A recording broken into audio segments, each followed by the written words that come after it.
Hello friends, आइए हम जानते हैं प्रागैतिहासिक काल के महत्वपूर्ण 21 इम्पॉर्टेंट एमसीक्यू के बारे में, जो एग्जाम के लिए बहुत ही इम्पॉर्टेंट है। अगर ये आप प्रागैतिहासिक काल के ये एमसीक्यू पूरा देख लेते हैं तो आपको प्रागैतिहासिक काल को एक भी क्वेश्चन छूटेगा नहीं एग्जाम के लिए। आइए क्वेश्चन नंबर 1 देखते हैं। इससे पहले आपको बता दूं कि इतिहास को 3 भागों में बांटा गया है। पहला प्रागैतिहासिक काल, दूसरा आधैतिहासिक काल और तीसरा ऐतिहासिक काल। जिसमें पहला है प्रागैतिहासिक काल। आइए इसके एमसीक्यू को देखते हैं। क्वेश्चन नंबर 1, इतिहास का जनक किसे कहते हैं? हेरोडोटस को, या अरस्तु को, या अलेक्जेंडर कनिंघम को, या रॉबर्ट हुक को? तो जो इतिहास का जनक जिसे कहते हैं वो ऑप्शन नंबर ए हेरोडोटस को कहते हैं। आइए क्वेश्चन नंबर 2 देखते हैं। भारतीय पुरातत्व का पिता किसे कहा जाता है? अरस्तु को, अलेक्जेंडर कनिंघम को, या रॉबर्ट हुक को, या हेरोडोटस को? तो भारतीय पुरातत्व का जो पिता जिसे कहा जाता है वो option number B Alexander Cunningham को। अलेक्जेंडर कनिंघम को। आइए क्वेश्चन नंबर 3 देखते हैं।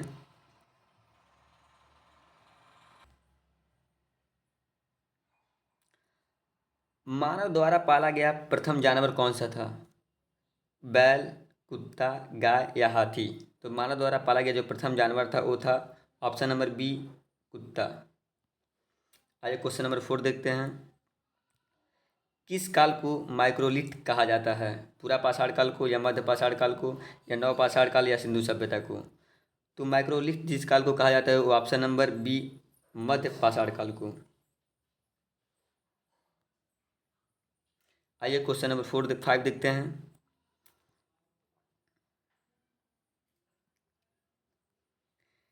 निम्नलिखित में से किस कालखंड में मानव ने सर्वाधिक जीवन बिताया? ये क्वेश्चन बहुत इंपॉर्टेंट है दोस्तों प्रागैतिहासिक काल के लिए। पहला नव पाषाण काल, सिंधु सभ्यता, या मध्य पाषाण काल, या पूरा पाषाण काल? तो जिस काल में मानव ने सर्वाधिक जीवन बिताया वो है ऑप्शन नंबर डी पूरा पाषाण काल। आइए क्वेश्चन नंबर 6 देखते हैं।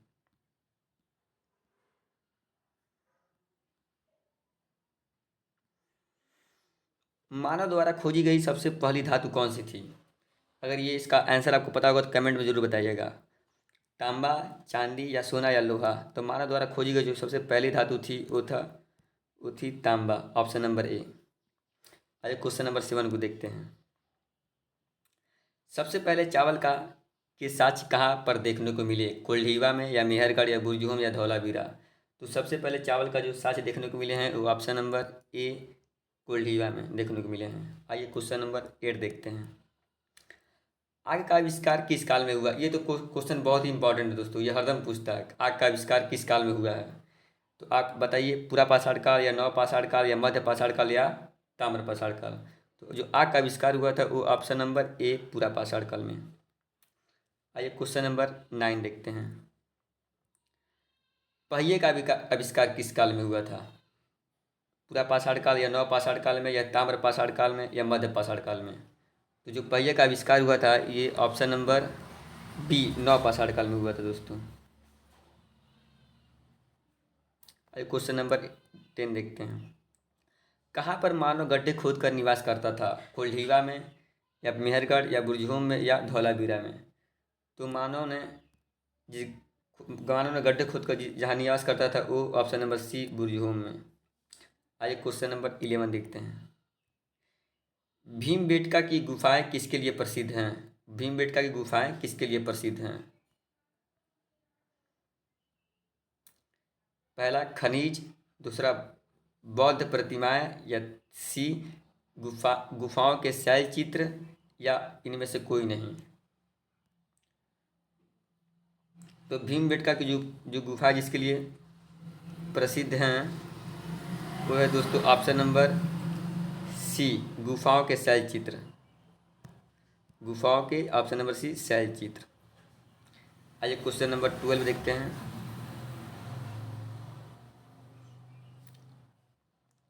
राख का टीला निम्नलिखित किस नवपाषाणिक स्थल से संबंधित है? संगलकल्लू, या ब्रह्मगिरी, या मेहरगढ़, या बुदिहाल? ऑप्शन नंबर इसका ए संगलकल्लू। ऑप्शन नंबर ए दोस्तों संगलकल्लू। आइए क्वेश्चन नंबर 13 देखते हैं। रॉबर्ट ब्रूसफुट थे एक इतिहासकार थे, कि भूगर्भिक वैज्ञानिक थे, या पूरा वनस्पति शास्त्री थे, या पुरातत्वविद थे? तो रॉबर्ट ब्रूसफोर्ड जो थे वो ऑप्शन नंबर बी भूगर्भ वैज्ञानिक थे। Option number B. आइए क्वेश्चन नंबर 14 को देखते हैं। भारतीय उपमहाद्वीप में कृषि के प्राचीनतम साक्ष्य प्राप्त हुए हैं बुर्जहोम से, या कोल्डिवा से, या ब्रह्मगिरी से, या मेहरगढ़ से? तो जो भारतीय उपमहाद्वीप में कृषि के जो प्राचीनतम साक्ष्य जो प्राप्त हुए हैं वो ऑप्शन नंबर डी मेहरगढ़ से। मेहरगढ़ ये पाकिस्तान में है दोस्तों। आइए क्वेश्चन नंबर 15 देखते हैं।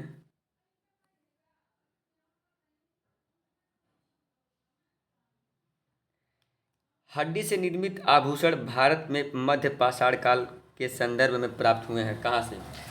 सराय नाहर से, या महदहा से, या लेखिया से, या चोपनी मांडो से?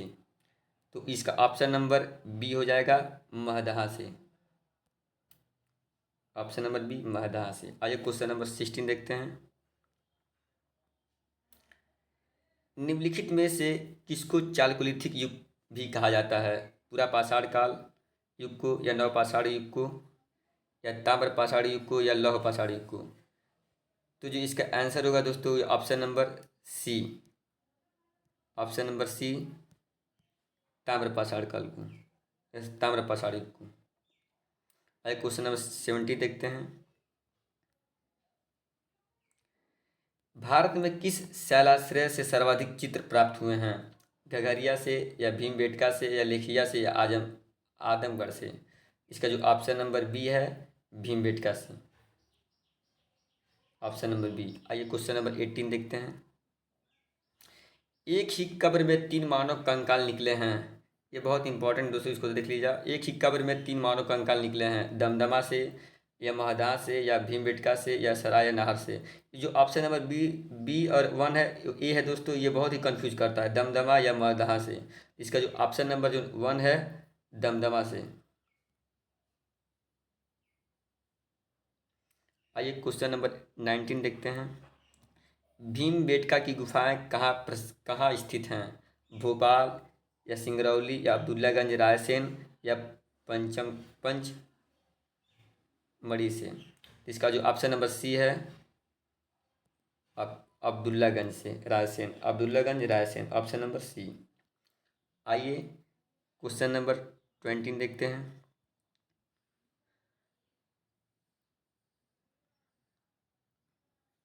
उस स्थान का नाम बताइए जहाँ से प्राचीनतम अस्थायी जीवन के प्रमाण मिले हैं। उस स्थान का नाम बताइए जहाँ से प्राचीनतम अस्थायी जीवन के प्रमाण मिले हैं। धौलावीरा, मेहरगढ़, कालीबंगा, या कोल्डिवा से? तो जो अस्थायी जीवन को जो साक्ष्य मिले वो है ऑप्शन नंबर बी मेहरगढ़।